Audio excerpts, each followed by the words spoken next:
ঔষধ ছাড়াই ক্যালসিয়ামের উৎস। আমরা দীর্ঘদিন ধরে অনেকেই কোনো ডাক্তারের পরামর্শ ছাড়াই বিভিন্ন ধরনের ওষুধ খেয়ে থাকি। এই ক্যালসিয়ামের ওষুধ কিন্তু অনেকে কন্টিনিউ চলতে থাকে। কোনো ব্যথার ওষুধ, তার সঙ্গে একটা ক্যালসিয়াম ওষুধ চলতে থাকে। ক্যালসিয়াম নামে কি খাচ্ছি আমরা জানি না। কোনো ডাক্তারের পরামর্শ ছাড়া যদি ক্যালসিয়ামের ওষুধ কন্টিনিউ খাওয়া যায়, তাহলে কিন্তু শরীরে বিভিন্ন ধরনের সমস্যা হয়। এতে কি হয়, আপনার কোষ্ঠকাঠিন্য, বমি বমি ভাব।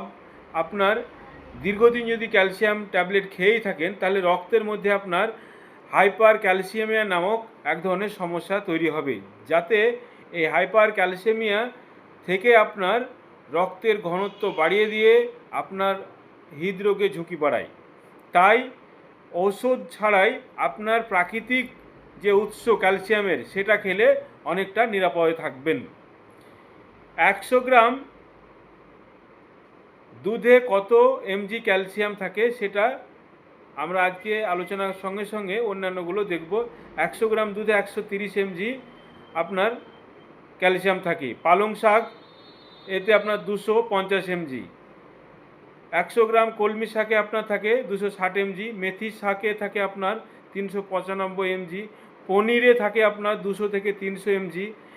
কাঁটা সহ ছোট মাছ, এটা যদি আপনি খান, তাহলে প্রতি 100 গ্রামে 425 এমজি ক্যালসিয়াম পাওয়া যায়।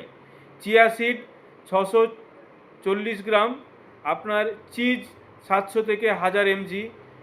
100 গ্রাম তিলে আপনি 975 এমজি ক্যালসিয়াম পাবেন, সাদা তিলে। পারমোজিন চিজ আপনার 100 গ্রামে থাকে আপনার 1150 এমজি। লাল শাক, এতে 215 এমজি ক্যালসিয়াম থাকে। শুটকি, কাঁটা সহ শুটকি, এতে আপনার 1200 এমজি ক্যালসিয়াম থাকে। সজনে 250 থেকে 440 এমজি পর্যন্ত ক্যালসিয়াম থাকে। এই সজনেকে আবার সুপার ফুডও বলা যায়। যারা দীর্ঘদিন ধরে কোনো ওষুধ খাচ্ছেন, ওষুধ বাদ দিয়ে এই প্রাকৃতিক যদি আপনি ক্যালসিয়াম খান, এতে শরীরে কোনো ক্ষতি নেই। আমার এই স্বাস্থ্যকর টিপস যদি ভালো লেগে থাকে, যাদের এই হাঁটু ব্যথা বা ক্যালসিয়ামের সমস্যা রয়েছে, তারা এই ভিডিওটি প্রিয়জনের জন্য শেয়ার করুন এবং ফলো করে সঙ্গে থাকুন অন্য মানুষদের সুবিধার্থের জন্যে। আর আপনি ক্যালসিয়ামের জন্য কোন প্রাকৃতিক ওষুধ বা খাবার খাচ্ছেন, সেটা অবশ্যই কমেন্টে জানান। অন্য মানুষের সুবিধার্থে কমেন্ট করে অনেকেই জানবে। ধন্যবাদ এখান থেকে।